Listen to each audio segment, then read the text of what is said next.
honestly, this has never happened to me before. Like, this is the first time ever where I have so much shit to use as an intro and I'm genuinely spoiled for choice. Like, I was actually looking for an intro, and there's some inmate banging a female prison guard and having it in view of other prisoners. There's a condoms being expensive intro that I'm thinking about, and then there's Kodak Black and shit. And I'm just thinking to myself, like, which one should I actually use? Because I'm genuinely spoiled for choice right now, because I can't use all of them, because I usually need like one for an intro. So I think I'll use the Kodak Black one because it's probably the most time sensitive one. So yeah, I guess that's what we're gonna use. So let's make some noise, then I can get into it, right?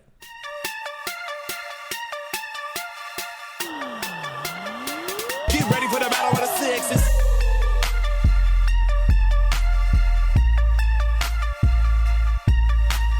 So story is, Kodak Black has deactivated his IG page. That's it. Like, that's literally it. Well, he also did give a bunch of ACs to some women, just supporting the projects and everything. But yeah, he mainly deactivated his IG account. But he didn't just deactivate it for nothing. He deactivated it following some backlash because apparently he had posted up a video of himself throwing 100,000 US into the ocean. As in, he just took money and just threw it into the ocean. And here's the thing, rappers will do all sorts of stupid shit. Personally, I don't even think this is the worst that he's done with his money. My issue is, he isn't even worth that much. Like, I'm not saying that he's poor or anything. Like, by all means, he's got money. But this guy, I kid you not, according to Celebrity Net Worth and Republic World, as of me checking this sometime towards the end of this past month, is worth an estimated 600,000 US dollars, and he threw 100,000 US dollars. Now, I know for a fact that your net worth isn't calculated by the amount of money you have, but rather by the current value of the assets that you own. And the thing is, like, I get it. Him throwing 100K doesn't mean that he's moved from, 600 to 500 or from 700 to 600. Plus, him keeping it wouldn't have meant that he'd have moved from, 600K to 700K net worth. It's just that he's not worth that much and he's blowing money just like that. Like, he'd have gone and bought himself, like, I don't know, something that would have increased in value. Like, I don't know, get something basic like a couple of bricks of gold or some shit. Like, that shit retains its value.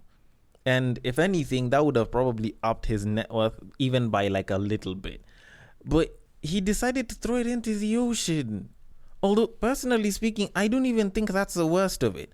Because, yes, I can get it. People must be pissed. And, it's entirely right for them to be pissed about him wasting money like that. Yet he can use that money for other things, even helping other people, besides just buying the ACs that he did.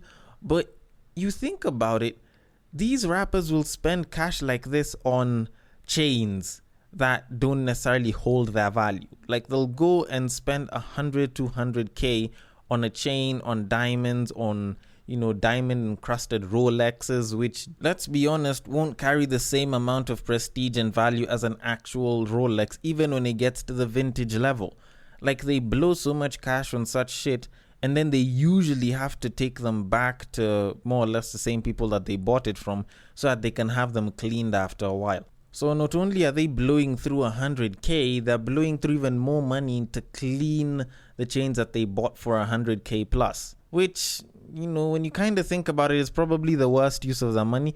So, I don't know, like, I can get pissed off at Kodak Black, but genuinely, he's wasted his money on more useless shit. So, in a sense, I think, him leaving a couple of dollars for Kina SpongeBob won't be that big of an issue. But anyways, that being said, I'm not one to decide what somebody should do with their money, but I am a podcaster that does know a little bit here and there about relationships. So we should probably start the podcast. So Welcome to Break Time on West Side, your number one break time podcast, coming to you from Nairobi, Kenya. The man on the mic is a man who likes his women the same exact way he likes his yogurt. He's also the man that once thought that bukkake was a Japanese form of martial arts. It is none other than your tall, dark, and mildly handsome man, Sir Denver B. The show is Battle of the Sexes, our weekly love, sex, and relationships show, where I come in, talk about something that somebody's gonna disagree on. Usually there's no form of agreement from some people that listen, but guess what?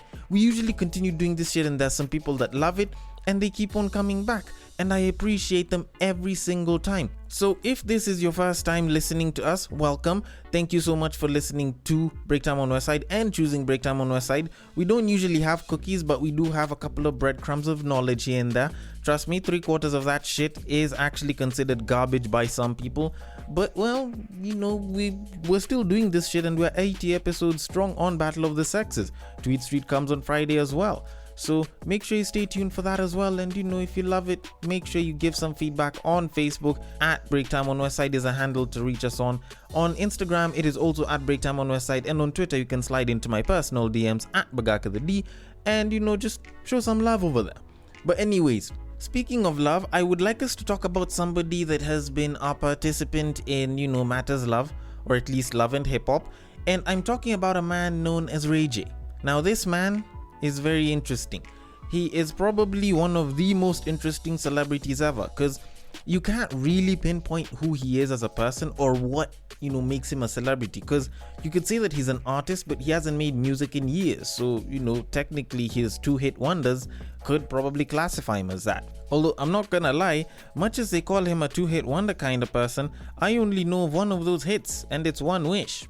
And honestly, the other hit, if anything, is him hitting Kim K on camera. But you know, we can always leave that one aside. So moving it on, you know, he is a celebrity of sorts, and he was spotted holding hands with another celebrity that isn't his very recently married wife. And that celebrity just so happens to be Wendy Williams. At least, you know, we know what Wendy Williams is famous for. How you doing?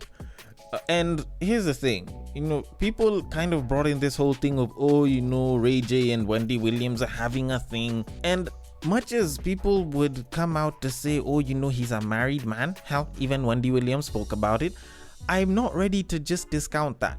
Because I kid you not, this is Ray J we're talking about, aka Ray J, the one who dated Whitney Houston, who was like 20 years older than him, Lil Kim, who probably could have been like 10 years older, and Pamela Anderson, who's probably like also 10 years older than him. This is the same Ray J that made Kim K famous because of Dick Game. So if anything, this guy's dating life has that thing that actors like to refer to as range. And to be quite honest, like, I get it, you know, they can be two friends just simply going out for lunch, and you know, it seems normal. It's just that, you know, if you've already hit Whitney Houston, like, fam, clearly you don't have a problem with going for older women. And even though Wendy Williams came out to say that, oh, you know, Ray J's a friend, blah, blah, he's a married man and I'm a friend to the family, we all know that people like to play that way. Like, we know very well, some of the easiest people to cheat with are the people that are closest to the family or that are closest to the partner that you're with. Or, you know, you, if you're the partner that's cheating.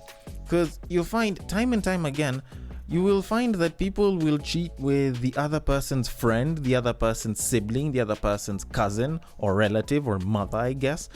And usually it just comes and it hits people.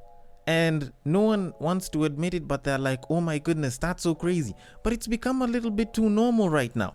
So when I see a story like this and I'm seeing them holding hands and shit, I'm just sitting back thinking, you know what? Maybe man's missed wrinkled pussy. Like, I've never tried it before, so I wouldn't know how great or how bad it is. You know, maybe it's okay. Maybe there's a way that, you know, older people know how to throw it back really well.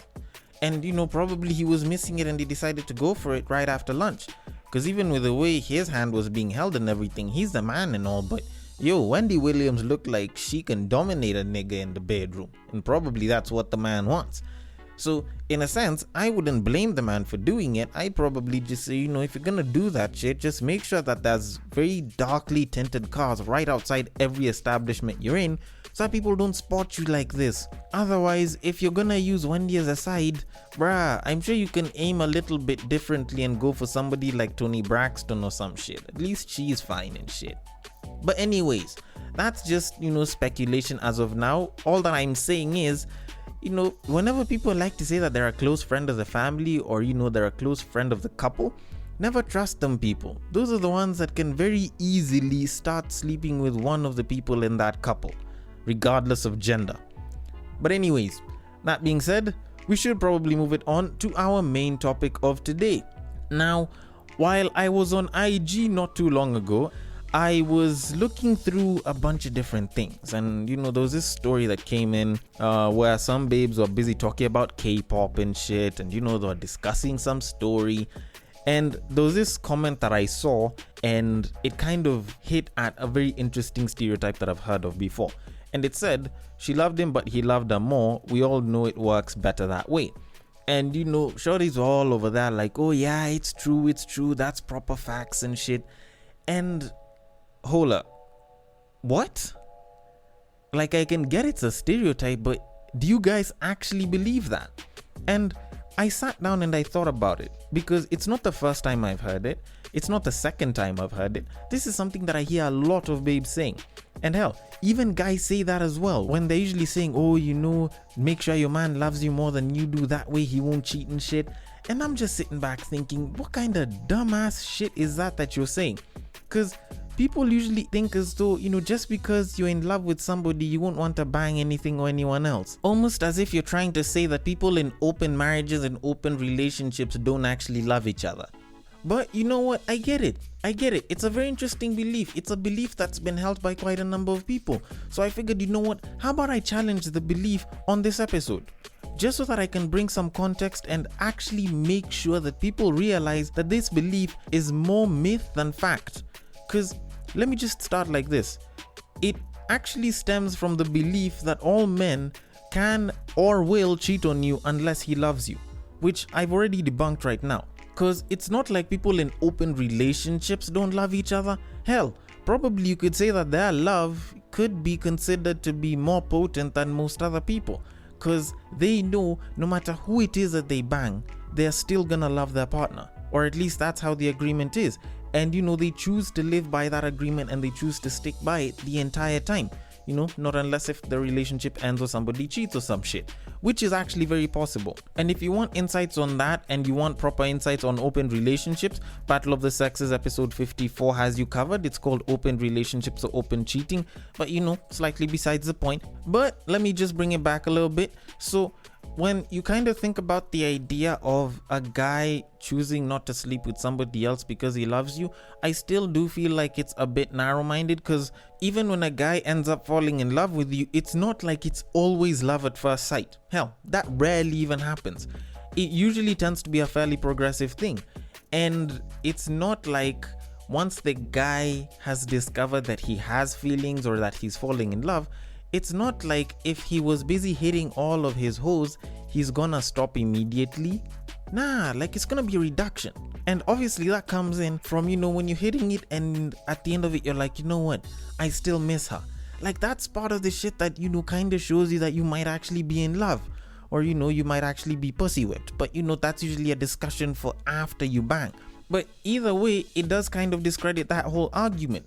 Although, probably the best way to kind of discredit it is to kind of use Future's Bible a little bit, the book of misogyny, where Future says in the book of Galatians chapter 10 verses 38, if you want to know that you love her, make sure you go and hit a bunch of other babes, and if you still come back to her, then you know she's the one. Like, do you need more proof besides that? Like, that kind of moots it all in its entirety. But when you also think about it, arranged marriages, for 1 second, like just think about it. A lot of arranged marriages don't come as a result of love. It's usually from a result of trying to secure the family, trying to make sure that somebody's kid gets a good husband or wife and shit. And, it happens quite a bit, at least in this part of the world. And if you were to say that, if he loves you more than you love him, it won't cause any cheating, then that would also mean that arranged marriages, just like open marriages and relationships, aren't supposed to be working. Or they have the most amount of cheating, which is highly questionable considering that a lot of these arranged marriages probably have the lowest cases of cheating possible, at least on a report by report basis by a lot of people. So if anything, his love will not stop him from cheating. And if anything, that love can wear off very quickly and he might still end up cheating either way. So you kind of have to ask yourself why it is that babes actually say this. Because guys also say this to a certain degree. Like, hell, I know y'all don't like R. Kelly, a lot of y'all decided to cancel him. You don't want to listen to his music and anything. But if there's one thing that he said really well, it was in 2010 when he came out and he said, when a woman loves, she loves for real. Like, guys have been saying that day in, day out. When a shorty loves you, you're good. Make sure your babe loves you, because at that point, that she's gonna love you for life and shit. Like, we usually tell ourselves that shit, and we usually strive to get a babe that actually loves us for real. And it's pretty much roughly the same thing, because we want a babe that loves us a hell of a lot more than we love her. And in reality, it's not that these beliefs are actually true, but they've existed for such a long time because of the aspect of security. Because if anything, we want to keep our hearts secure. Like, we don't want to go through the pain and the heartbreak and everything. And what better way than somebody that loves you so much they're willing to do anything for you? And if you can get that in a partner, then you are assured that this person will not cheat on you. You are assured that this person will not lie to you. Then you are assured that this person will give you their everything, and they will always do whatever it takes to make you happy.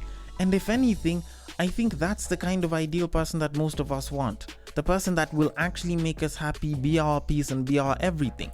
So if you can actually control the circumstances around it, then it's a lot better for you. And having somebody that has more love for you and is willing to do anything for you means that you can have some level of control in that relationship. And once you control that relationship, then you're good, right?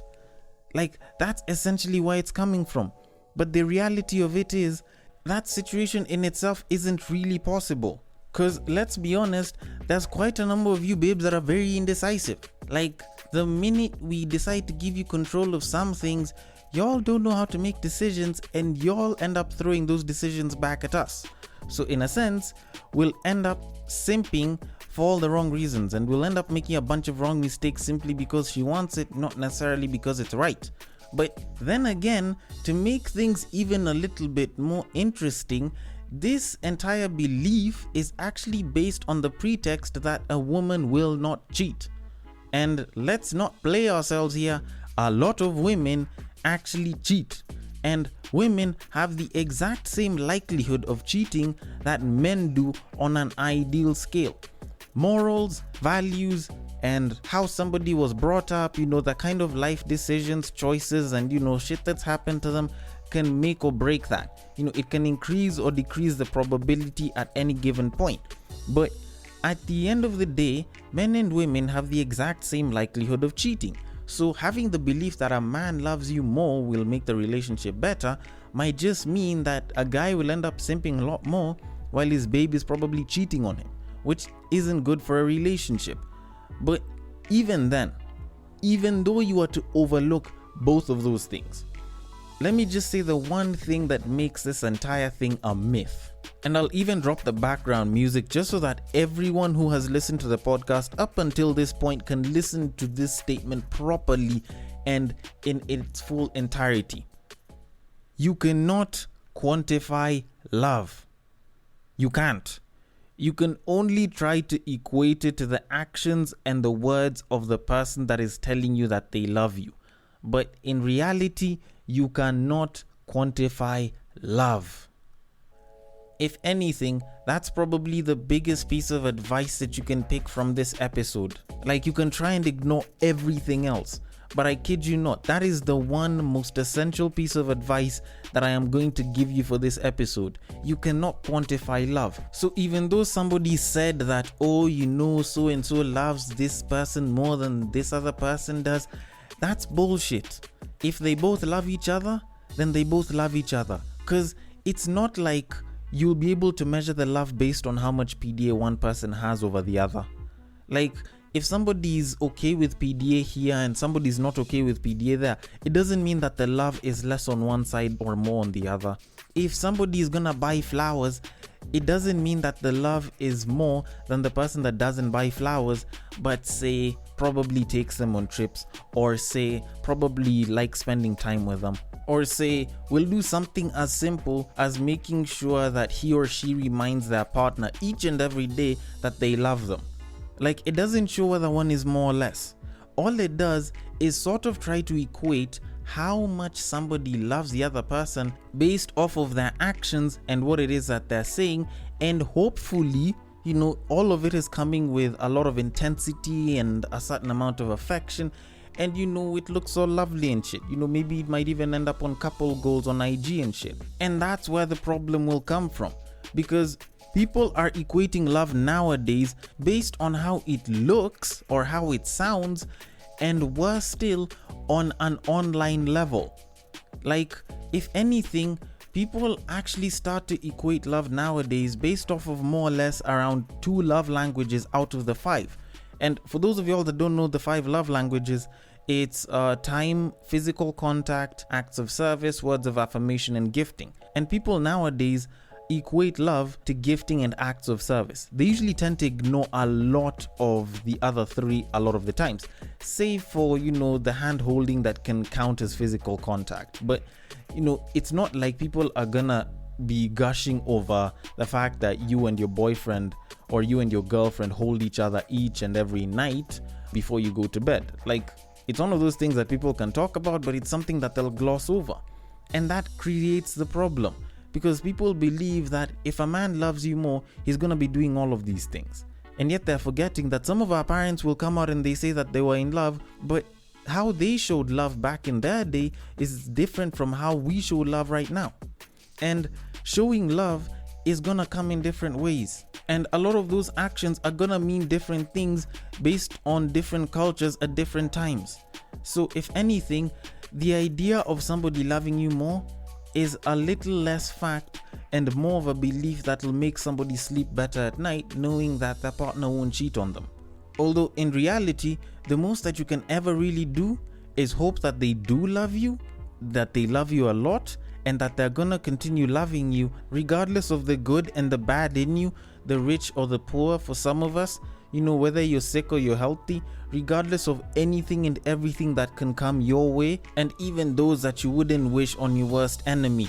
Because the truth is, even though there is no actual one, quote unquote, we all would want to be the one for somebody else and want somebody that is the one for us.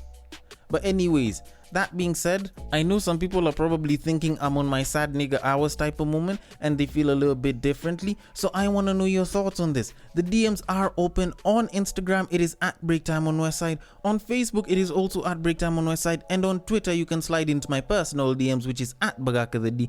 Thank you so much for listening all the way till the end. And if you are listening through Castbox, feel free to drop your thoughts and comments below and I will attend to them accordingly. And I will catch you guys on the next break.